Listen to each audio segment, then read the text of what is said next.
Good morning, good afternoon, good evening, everyone. We're joining from multiple places today for this webinar held by Ksapa, Advise, Invest, and Advocate organization.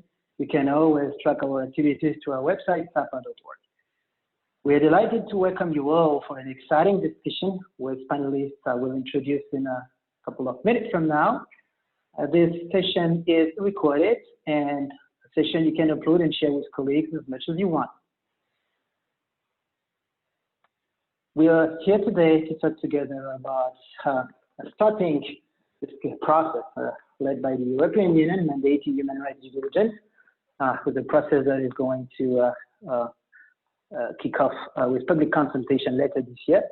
We're excited to have so many of you joining us today, and I will just start with very simple practicalities to ensure that you make the most of this time together. You can, of course, change your name that is displayed on the interface. You may not necessarily see everyone. There are more than 200 people who are registered to this session today. You're, however, in mute mode, meaning that you cannot interface directly with people and speaker. Instead, you can use the chat function, and as the facilitator, I will make sure that your session will be that will moderate the discussion and make sure that you will be able to place questions, if any. Your camera is off, so we want to maintain the bandwidth and minimize the carbon footprint of this event. You are welcome to invite other participants, colleagues, for example, or people from your ecosystem you think should make the most of that session to ensure good alignment on those sensitive and complex topics of business and human rights. If you want to share insights using social media, please include @ksapa.org so everyone can track discussions using one template. And most of the participants, this is accessible through LinkedIn, although you notice that you joined it to Eventbrite, and there are some people who register directly to Eventbrite. But at the end of the day, through LinkedIn, you have something like half or two-thirds of the full list, which is a good starting point. And last, a short poll will be activated 15 minutes ahead of the hour. And please do share and complete the poll. It's really 3 questions that's helpful for us so we can improve those webinars and make sure that you make the best experience possible engaging with Ksapa.org. So in simple terms, I'll take just a few minutes to walk through what we are at Ksapa.org. And ensure that you have a good understanding of how you are addressing that perspective on the human rights due diligence. We want to make sure that also we provide some contextual information before making the most of the contribution of our 2 panelists, who will bring a great picture from a corporate perspective combined with a perspective also from the US, because we really believe that those conversations need to remain as global as possible. Because we work with corporations and investors, which at the end of the day have to address those topics of human rights with the most global perspective possible. This is what makes sense. So Ksapa.org is an organization that is set up to really work on human rights among other topics based on the report we released at the beginning of this year towards 2030. We believe we're in a decade of turbulence, and the human rights is one of the big topics which corporations and investors have to address. I am myself Farid. I'm the CEO of our organization. I have more than 20 years of experience working across industries and markets and pushing forward those topics of human rights across companies and investor portfolios. Work with more than 150 Fortune 500 companies, and I've clearly seen the difference in the impact of the UN guiding principles 10 years ago in the way the guiding principles were able to build greater alignment across ecosystems of stakeholders on complex and sensitive topics of human rights. This initiative is coming at a moment when, of course, there have been a lot of other initiatives, the Modern Slavery Act, among others, in the UK, the Frank, and multiple other issues. Although what's interesting is we are headquartered in France, and this initiative is partly inspired from the duty of vigilance, which was enacted in France a few years ago by now. So we actually also have that kind of expertise. At Ksapa.org, our goal is really to accelerate the contribution of corporation investors on the Agenda 2030, the global goals. And this is something we do when we take the topic of human rights through three activities. We lead consulting, and that's how we frame and want to strategize the way corporations and investors have to really focus to have the maximum impact on human rights so they can minimize risks and they can really build good alignment on what good means with the stakeholders. But also, we don't want to be an organization that remains conceptual. We really want to address the hard topics of human rights. So the core of our activities is the pillar in the middle. We invest. We're an organization which designs federate investors to deploy large-scale programs addressing human rights issues. In practical terms, that means that we deploy large-scale programs through training, for example, that enable vulnerable segments of people to access content that enable them to access decent wage, better working and living condition, gender equity solutions, and other programs. So that's really the core. And we advocate, typically this webinar is a good example of our initiatives. We lead regular webinars with more than 100 people joining us. We've proven to become and be a unique community, and you as participants, a great example of how we are a platform enabling people from around the globe, decision makers from around the ecosystem of business and human rights to get a chance to connect and align on those sensitive issues. And we're pretty happy to do that because that's part of our mission as a .org organization. We're a core team based in Paris of 10-ish people, but we also deploy programs with a network of more than 150 experts based across the world. And that's actually exactly when I said that our positioning is to be an organization which is really solution-oriented. And for example, we work on agriculture and supply chain commodities. We work and involve agronomist people as part of our team. So we really get an in-depth understanding of the issues from the small and the farmer perspective, as an example. When we work with supply chain to design some risk approaches, we have some strategic partners which can support us with data scientists, and that's how we manage complexity and big numbers.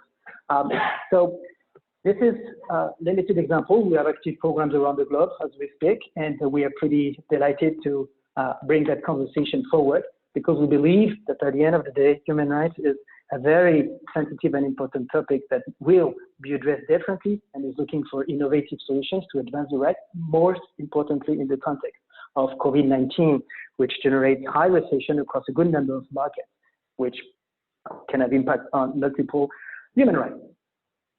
A lot of our activities are accessible open source on our website and our publication section, reports, briefing papers, good number of blogs and articles.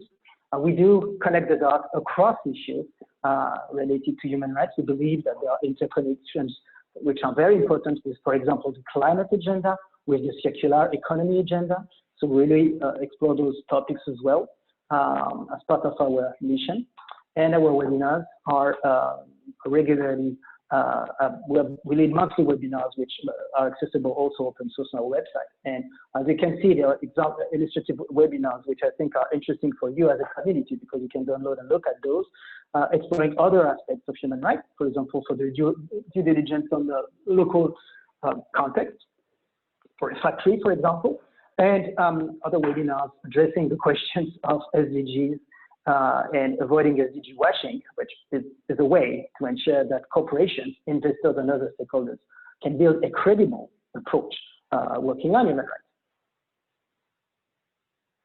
Getting into the core of our conversation for today, the due diligence, we've started with an announcement that was made in April by the European Union, in simple terms, about how the European Union would explore a mandatory due diligence in 2021. So we've engaged our affiliates, 150 plus, to get their perspective on all of that, build some good intelligence between people based across Europe, in Berlin, Brussels, for example, on those topics. And we've come up with a few, with some guidance that is coming with the following slides. I think it's important to also put that in the context of other conversations. As many of you probably know, there was some legally binding instrument discussion that's been on and on at the UN in Geneva for something like more than 5 years. And I think this initiative from the EU is also consistent with those UN-led discussions that are on their way. So what to expect? We know, all of you as a community is perfectly aware of the guiding principles and the four-step approach which is attached to those, which at the end of the day encourages every company or investor to really get a good sense on the risks that can be those of human rights abuses that might impact vulnerable people and other segments. We think that out of that, there's this question of an action plan to ensure that those can be prevented, that the effectiveness is proven, and that's something that becomes a sensitive topic, how to prove that an action plan does affect and mitigate risks, and then that there is a relevant disclosure to build alignment with stakeholders on those topics, which can include to have a direct contribution from the groups of people who can be impacted. This is the starting point, and now since April there is this new direction forward, encouraging that the due diligence directive would be led by the EU Justice Commission with a work plan that is expected to be published in 2021. With two particular aspects we found important to bring to the attention of everyone. One is this question of enforcement mechanism. It's been lagging across a good number of initiatives to date. And the other one is the civil liability provision that can come also with this new initiative from the EU Justice Commission.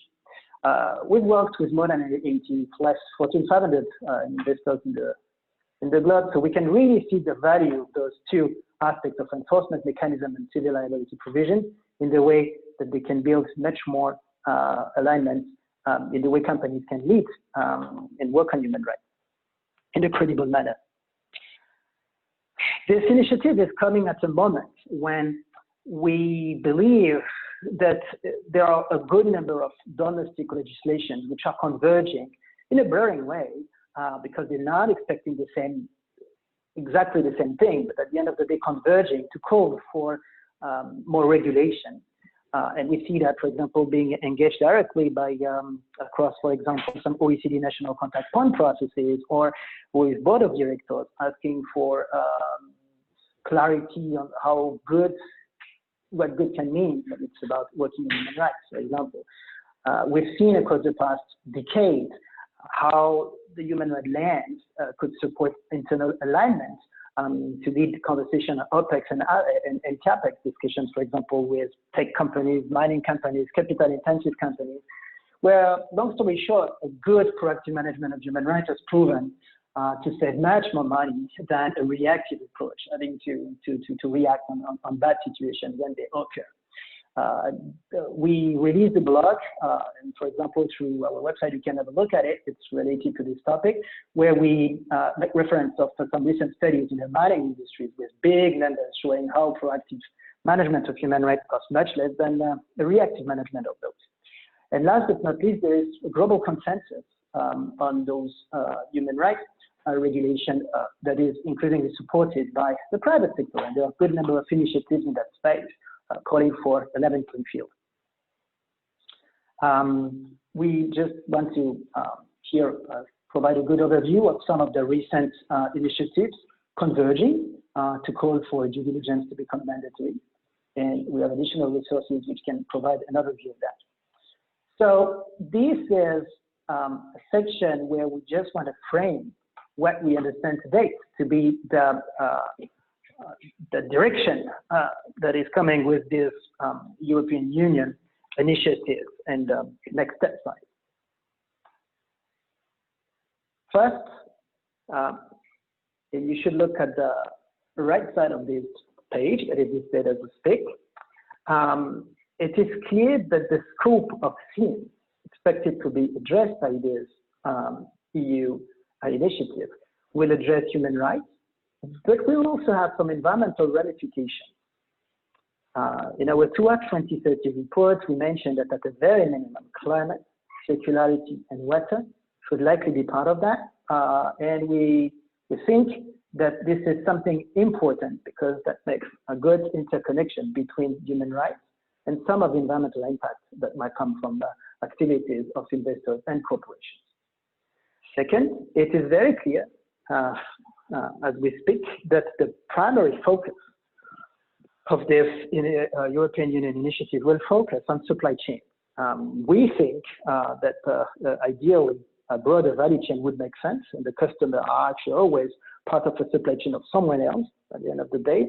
But for now, the clarity of the focus is really on supply chain.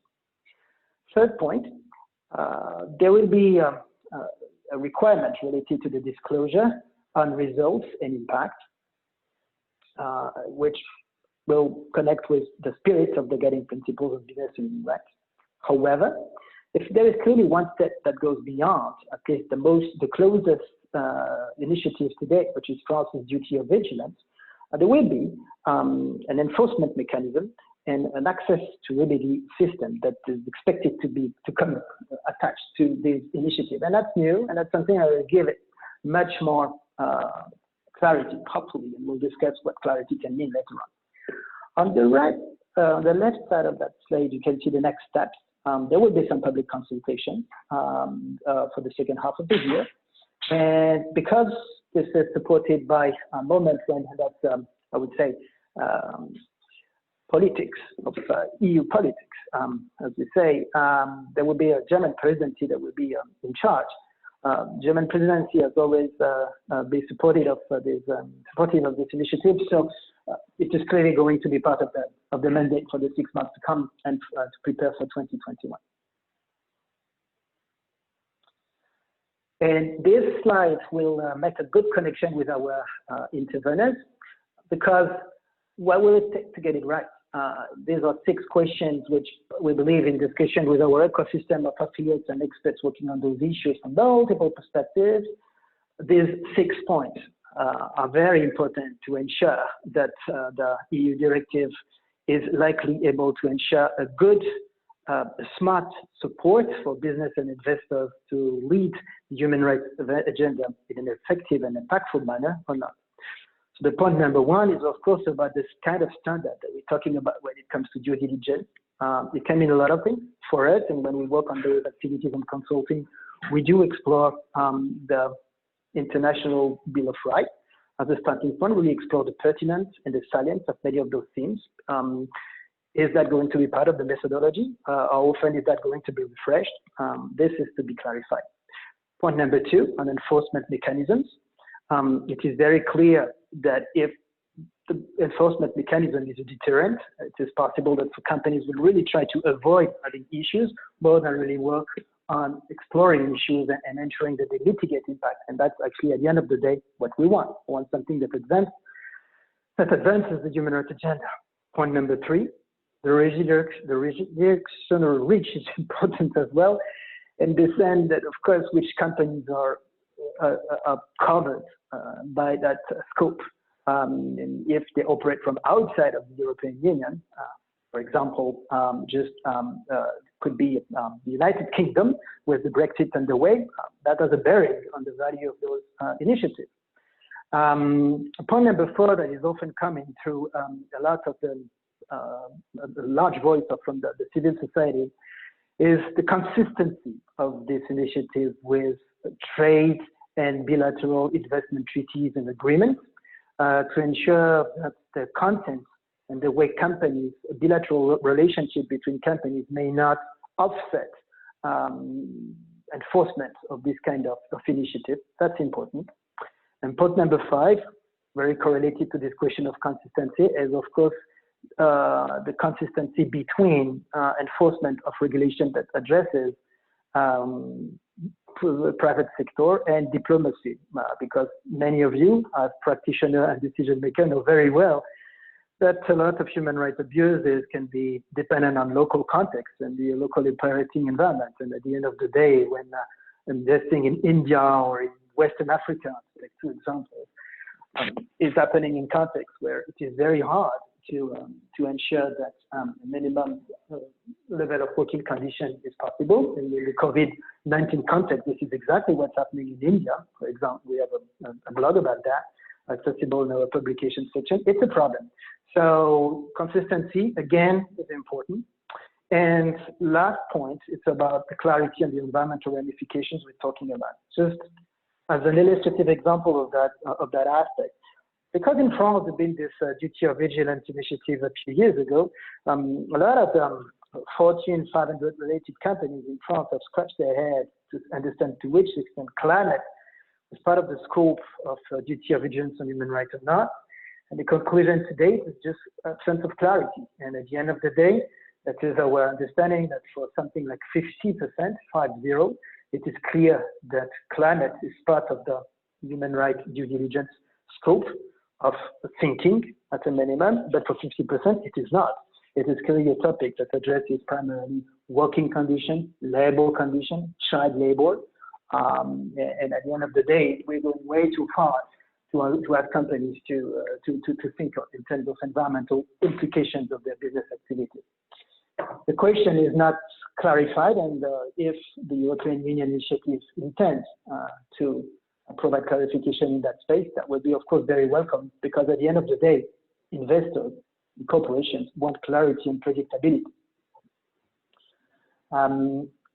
In the context of the COVID-19 impact, that would be just kind of a closing word.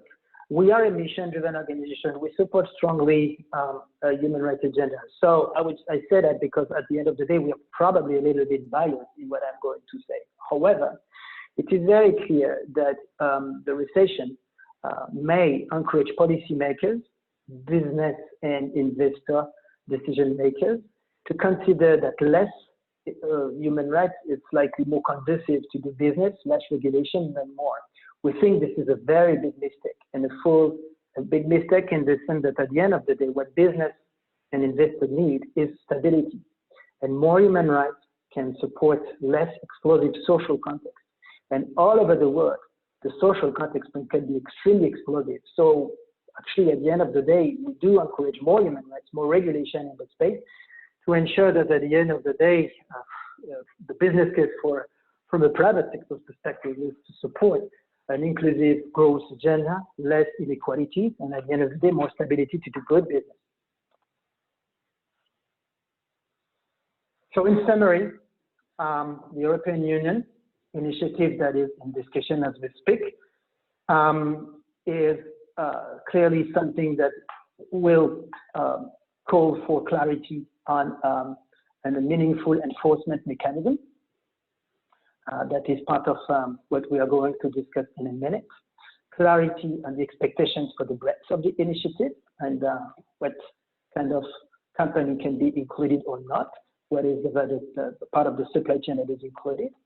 And in the context of the COVID-19, it is very important to make sure that those initiatives will become even stronger and make the business case to be part of the solution more than part of the problem.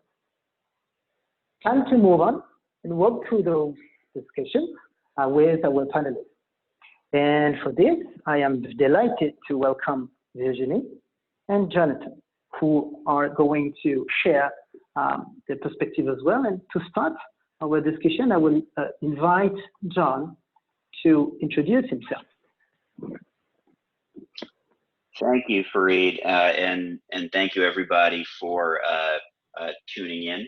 I'm Jonathan Drimmer. I'm a partner at the law firm of Paul Hastings, global firm of Paul Hastings.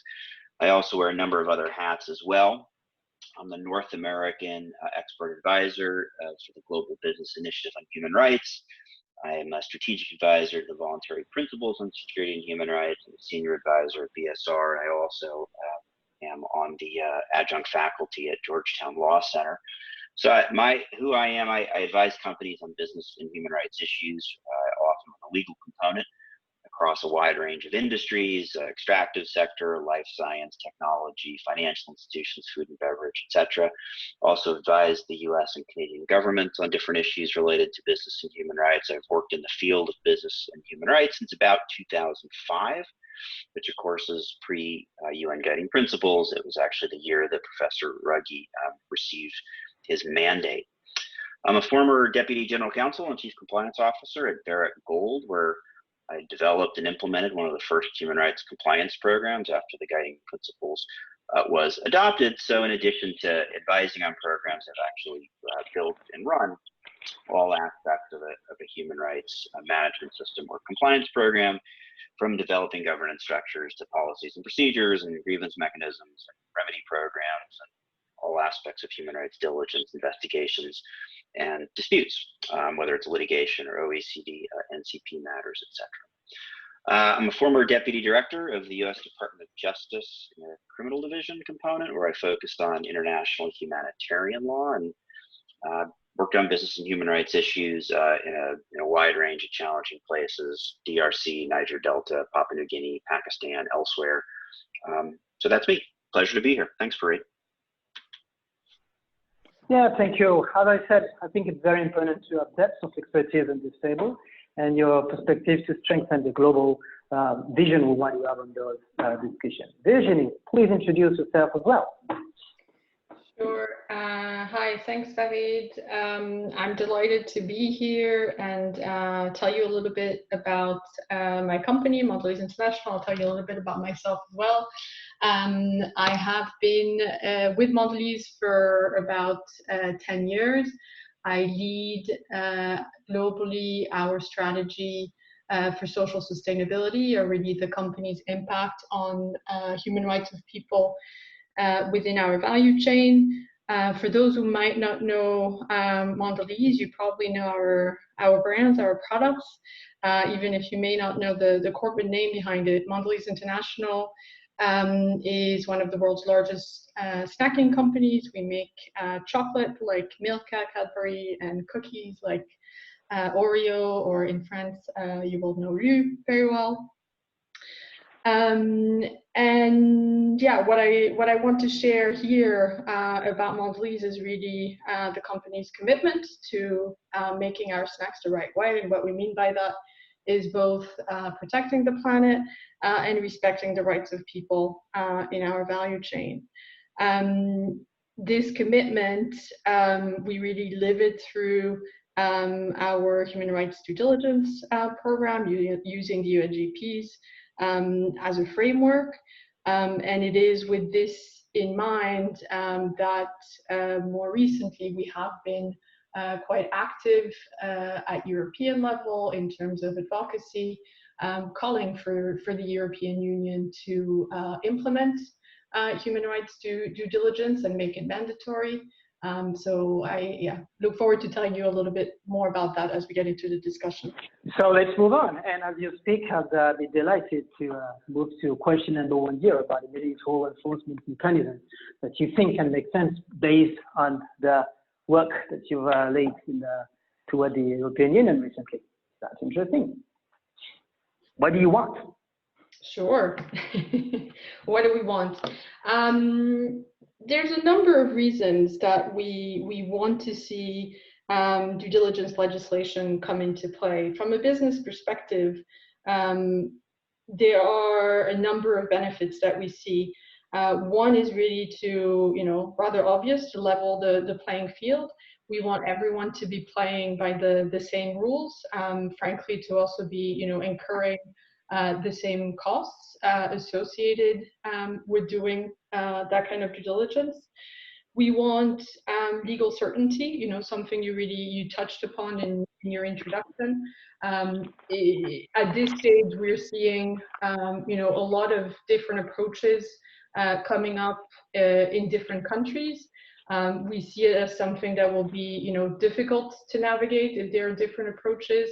One harmonized approach at European level would already, help versus 27. Of course, ideally, we would love to see a more international approach, and there are treaty discussions for binding treaty, but as we understand, that's a long-term game. In the meantime, Europe would already be a very good first step. But perhaps most importantly, in terms of the reason why we're speaking up on this topic is from our experience running running due diligence and trying to address the issues within our supply chain, we see that we're not necessarily getting the traction that we want. We don't necessarily have the leverage necessary to address some of the issues that we're facing, which are really systemic in nature. And for that to change, we think it's very important that it becomes much more of a mainstream practice for all companies along the supply chain to identify and address issues in their supply chain. Today, you already have a lot of companies that are engaged, but not all companies along the supply chain are facing the same level of pressure. We want to make sure that all actors along the chain, whether they are facing consumer pressure or not, get very engaged with the topic. And also because we look at due diligence as only one piece of the puzzle.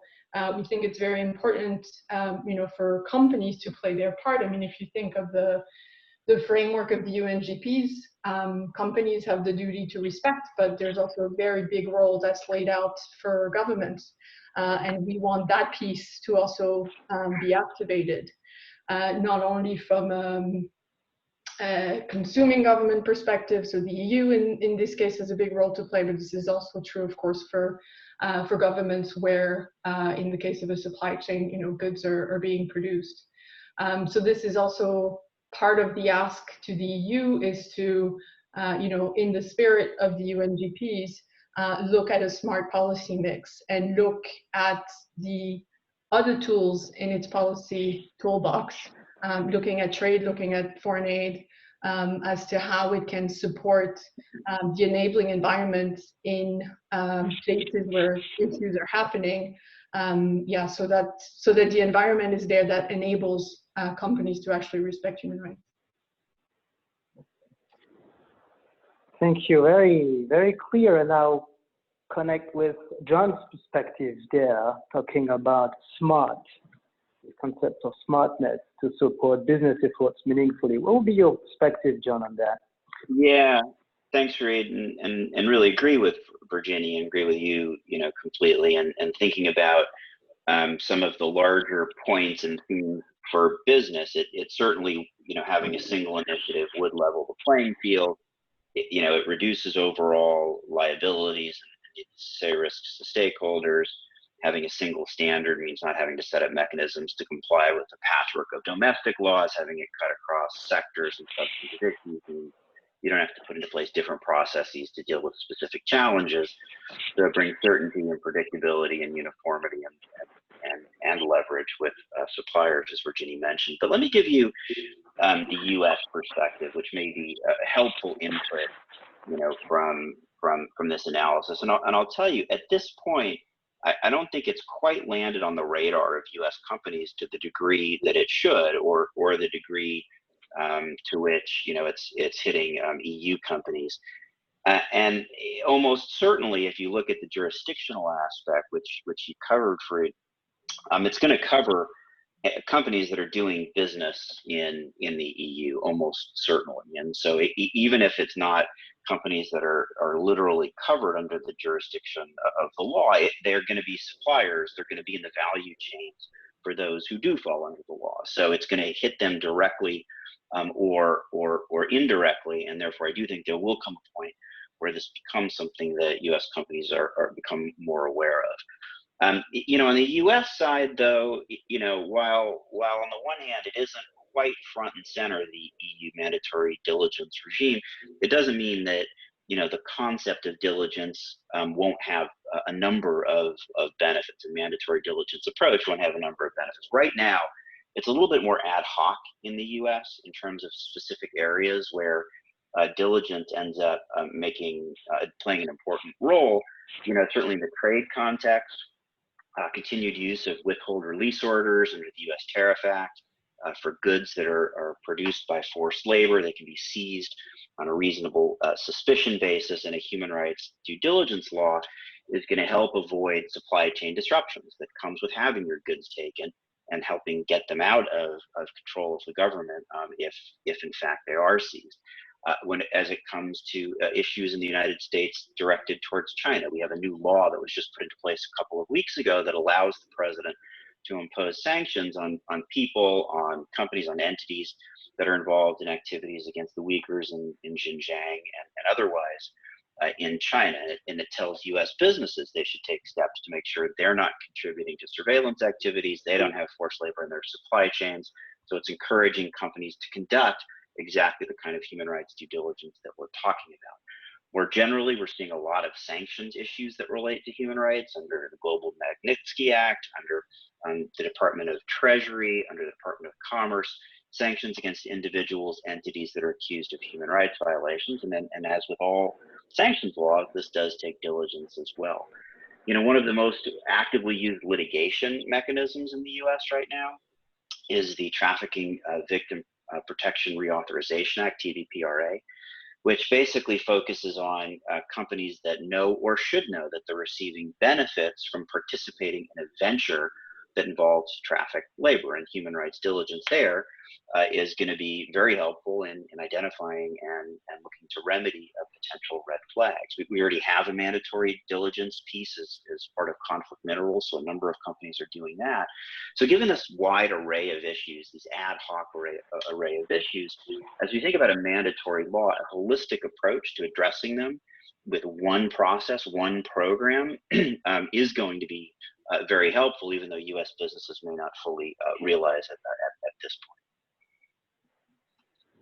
Excellent, because for our participants, mostly coming with an investor perspective on those topics or corporate perspective, on the one hand, European Union is calling for a standard on due diligence, which of course is still to be defined and clarified, but at the end of the day, an approach that can be standardized for a level playing field.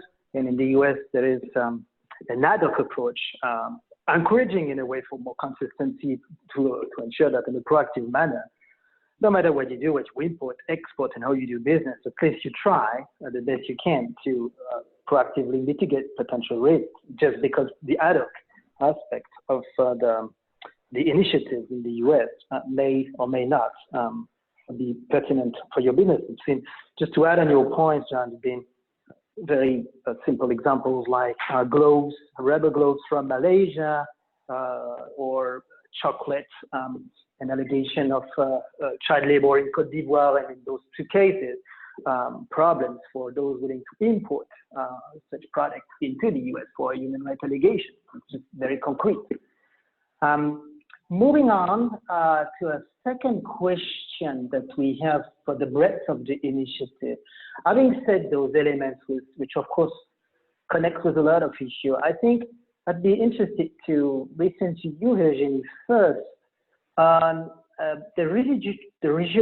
will be able to pronounce that word once in the webinar, jurisdictional reach, or articulation with diplomacy. Where you think that at the end of the day, this initiative addressing direct with businesses can make sense only with consistency on one of these two aspects. You have mentioned yourself unfair or level playing field and ensuring that everyone plays with the same rules. That's one aspect. The other aspect for a lot of your business, which is very yummy, by the way, there are a lot of contextual issues from your own supply chain perspective. So what would be one example you would like to share for calling for consistency? Sure. So one area where we would see, benefits from the EU taking on a proactive role. So, beyond this more, horizontal approach that I was mentioning earlier, in which, we have had confirmation from Commissioner Reinders that the EU, is moving ahead with plans to have a proposal, probably in 2021, which we're supportive of. Beyond that, we think the EU should also, consider sectoral approaches.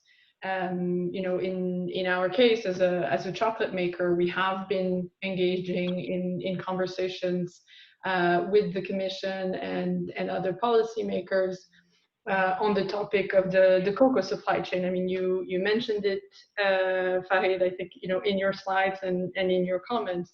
It is a supply chain that unfortunately continues to have very serious both human rights and environmental issues, in particular in the two countries where the majority of cocoa is grown, in Ghana and Cote d'Ivoire. We see, benefit for a piece of regulation to go beyond the horizontal obligations and look deeper at how that applies to a given supply chain. We think cocoa, would be a good place to start for the European Union because, for one, the EU is, by far the largest consuming market for cocoa coming from West Africa, but also because it's one of those sectors, although there are a lot of problems in the supply chain, it is a sector where industry is very engaged and has been trying hard for years to address those issues, is at a stage where there is good understanding of the issues on the ground, a lot of collaboration amongst branded companies, their suppliers, and increasingly with the two governments in those countries. So the elements are in place to kind of get to that next level, and the European Union getting involved by setting a bit the rules of the game in terms of what the roles of companies is to conduct due diligence from an environmental and human rights perspective, but also using, again, its other policy tools to work together with the producing governments and help to tackle some of those structural, systemic issues underlying, problems in the supply chain, such as child labor and deforestation, would be most welcome. And I'm happy to say that conversation is progressing and going well, and that we had actually last week, a very good meeting together with a few other companies and NGOs who we're partnering with 3 EU commissioners for environment, for development, and for trade, showing, really the level of interest in Brussels is high, not only from Commissioner Reinders, but his colleagues are also looking into what their role is to play in this debate. Just curious, given that Mondelez happens to be an American company, to which extent you think this initiative and at least the kind of discussion can come with it are helpful to build more alignment across the company, given your role? Is that helpful for you? Sure. I mean, I think coming from the U.S., being a U.S. headquartered company, we're very attuned to the approach over there.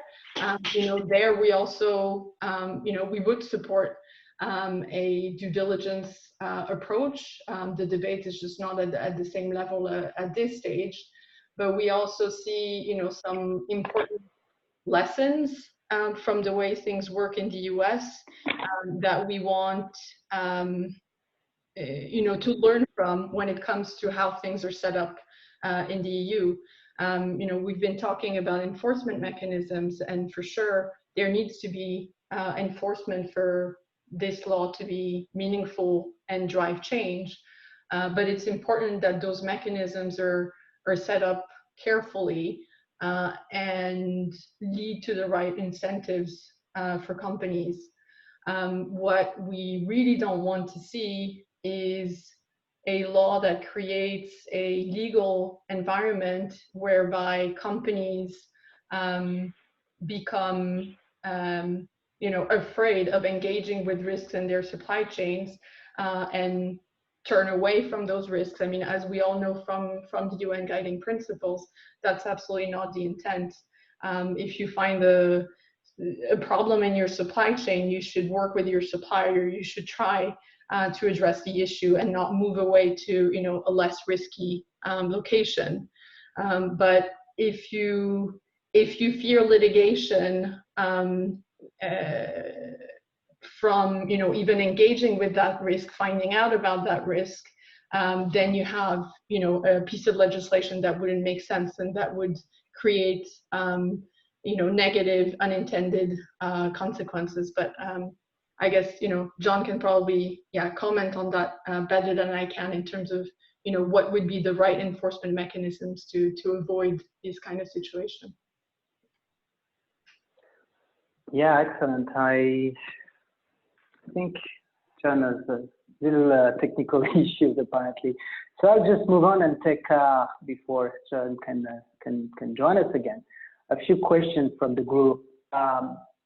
One that I can address very quickly, which you touched upon, Virginie, about deforestation and how does this EU initiative addresses the question of deforestation.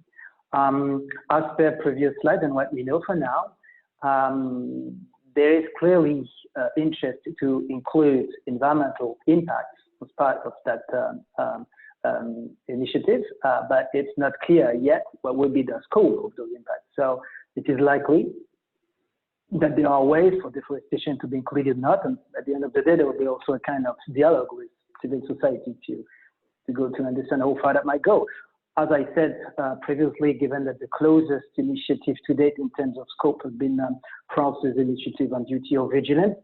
At the beginning, that came as an initiative to provide regulation and address Rana Plaza accidents, and the scope has clearly increased over time to increasingly include climate as part of the consideration. So it's possible that deforestation will go on a similar, clearly on a similar route. There is also another question which I find interesting, and maybe that's a way also to reconnect with John, who had the chance normally to connect back with us. Another participant is asking whether this initiative is encouraging or framing more of a fiduciary duty of directors of companies to address environmental and or human rights issues. For that second question, I would, again, I think it's a question that can be addressed, and then Virginie, you can actually also comment on those two questions, as John is not connected as we speak, unfortunately. But on this second aspect, what we've seen in direct discussion, for example, with boards of directors, is the growing concept of fiduciary duty of directors, particularly coming through the lens of climate. For sure, this is something that has been growing notably in Sweden, France, UK, among a couple of jurisdictions I can think of. And with this in mind, the climate lens has increasingly encouraged directors of companies to explore proactively the risk, and if that the human rights due diligence includes climate as part of the environmental considerations, clearly for the years to come, there will be a convergence to use what will come out of the work led by companies to conduct their own due diligence on human rights and environmental issues, and to infuse basically the concept of the fiduciary duty. It's really, there's been a lot of conversation about that with legal and investors and board of director organizations. Virginie, do you want to comment on these two questions of deforestation, including not or fiduciary duty, if you have any opinion on those? Sure. I mean, I'm happy to comment on the first one. The second one, I must say, you're going a little bit on my area of expertise. I'm not really a lawyer myself or governance expert. But on deforestation, I mean, from our perspective, it is important that this legislation looks beyond strictly human rights. I mean, I think from a company perspective, and I think that's true for many companies at this stage, look at sustainability holistically. You can't separate, issues of human rights and deforestation. Very much on the ground, they're very linked. So legislation should take both into account.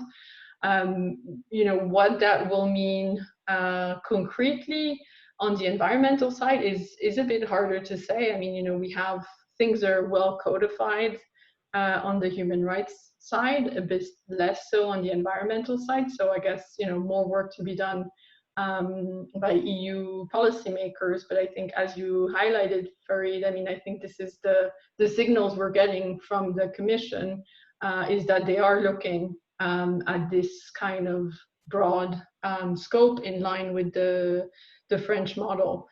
So I think this is what we can expect, and agree with you that what's needed is a stakeholder dialogue. I mean, a civil society needs to very much be involved. Companies themselves need to be involved as well, to make sure that the legislation makes sense for all involved.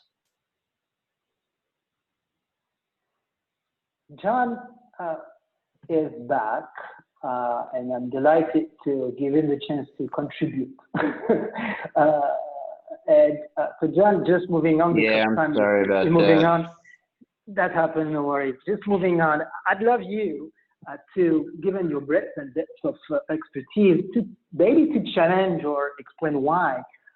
Moving on to question number 3, addressing COVID-19 impacts. As part of the introduction, I said myself that I think more human rights is part of the solution rather than the contrary, given an explosive social context across the world, and I believe business and investor stability and predictability.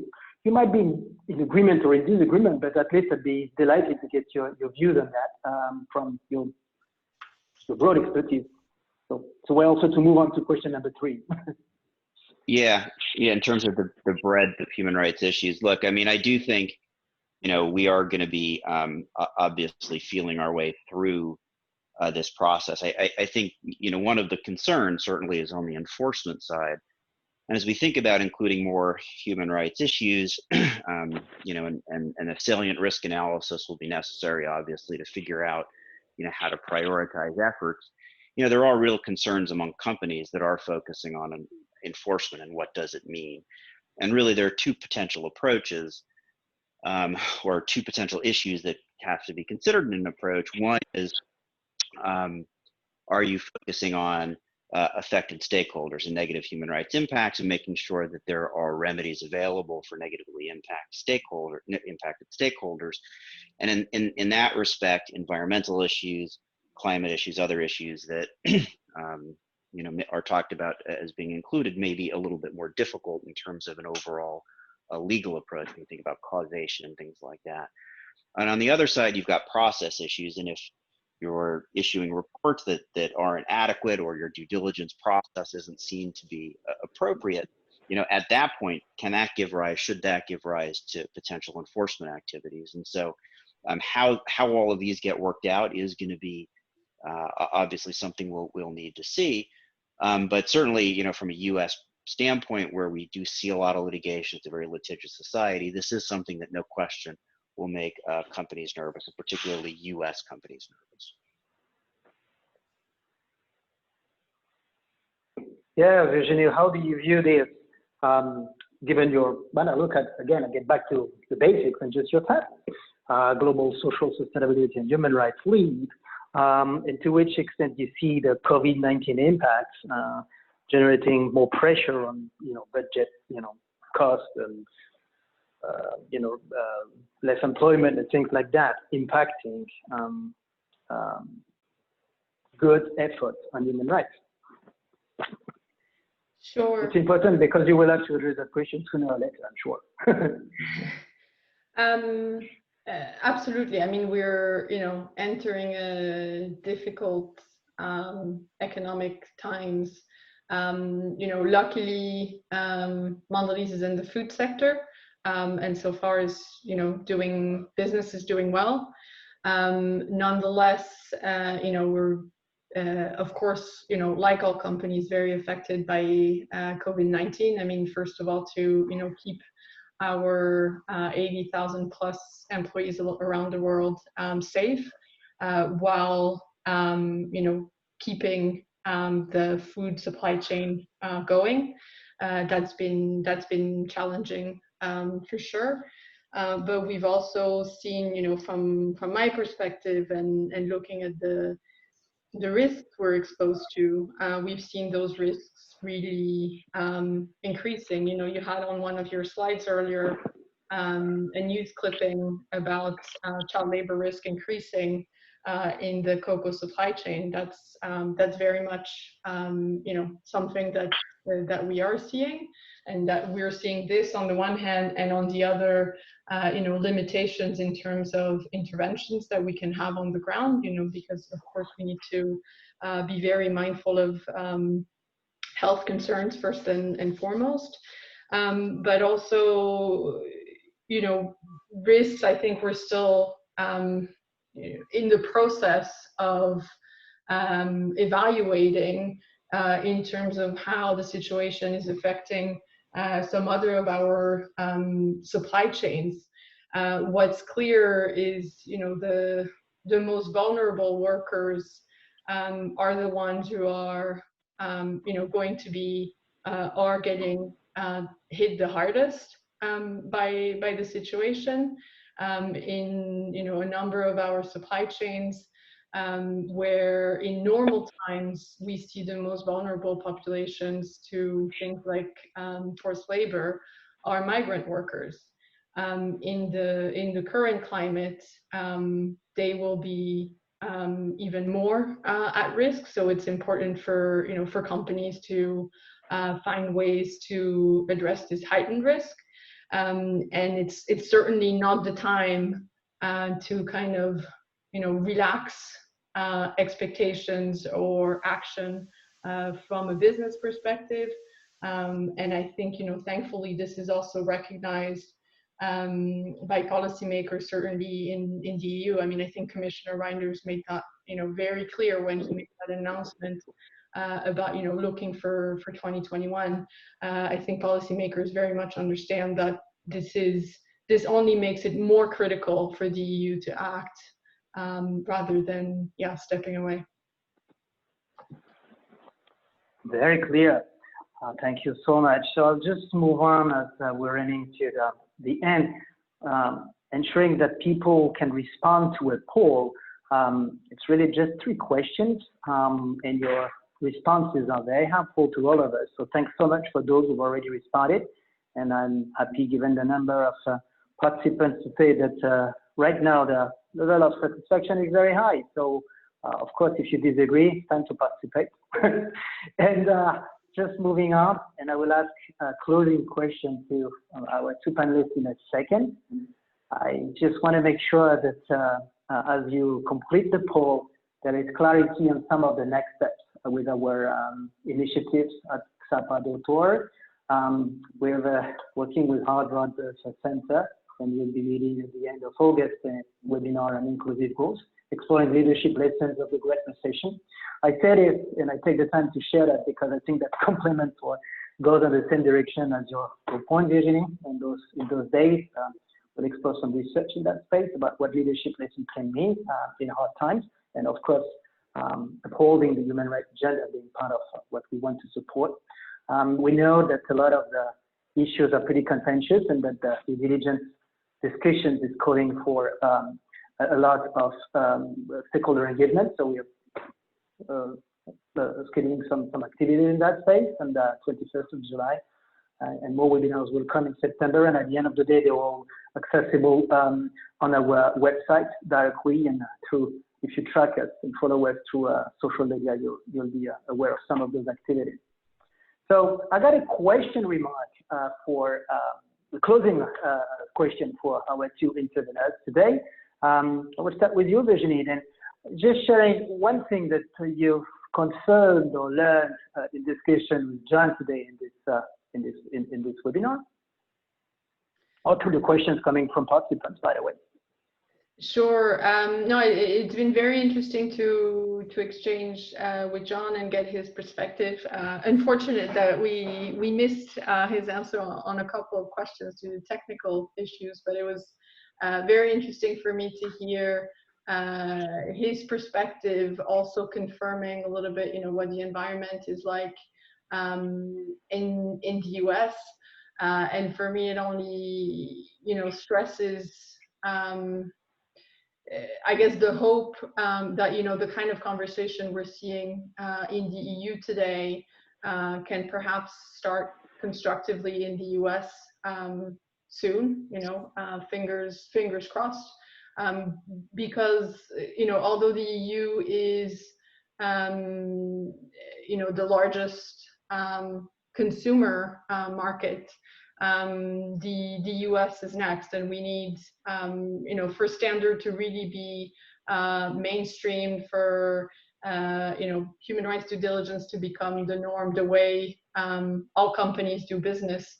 Eventually, I mean, we need not only. Thank you so much. Very inspiring, very concrete, and I think those topics need to be as concrete as possible. By the way, John, luckily or unluckily, I don't know. It's up to you. You have the closing words for all of us about something you've learned or confirmed in this conversation today. Yeah, thanks, Ray. I think it's confirmed one of my concerns, that extending the scope of the legislation to environmental issues is going to pose complications that I think companies will be a little bit less prepared for. That if we limit it to core human rights issues, that is something that is people are more comfortable being able to address. If we expand it into climate, into environmental issues, into broader issues beyond it, that does confirm for me that it's going to be a little bit more difficult for companies to comply. Yeah. Oh, yeah.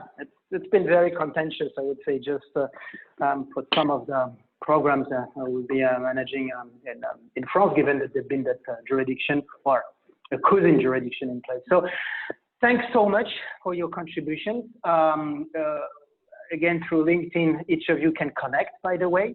And on our website, you can very soon, in 24 hours max, have access to the full content of this webinar. I will close the discussion now, and of course, we remain accessible if you have any question and or follow-up requests that are relevant to this topic. And just last point, we will of course keep a close eye on those developments. As you can see, there are a wide series of webinars for the weeks to come, but there will be more coming when we'll get more clarity in the last quarter and early quarter next year to keep that conversation going.